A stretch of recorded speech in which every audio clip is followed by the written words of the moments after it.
So ito mga busing, 66mm cylinder bore para sa ating CRF 150. Ayan, with casting piston mga boss.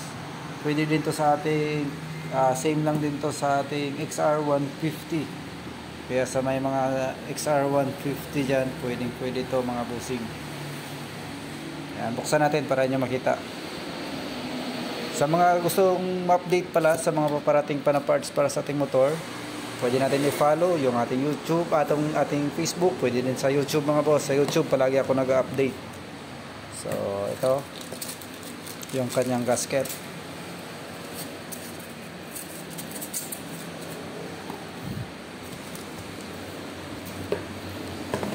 Ulit ko sa XR 150, pwede itong cylinder block na to mga bossing. So ito yung kanyang air keyring. Ayan, at ito naman yung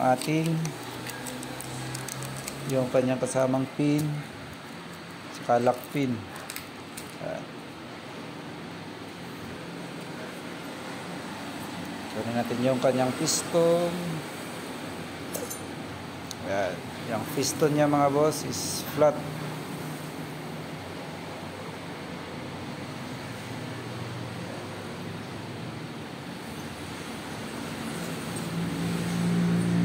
mm casting piston to mga bossing. Ito yung ating steel block.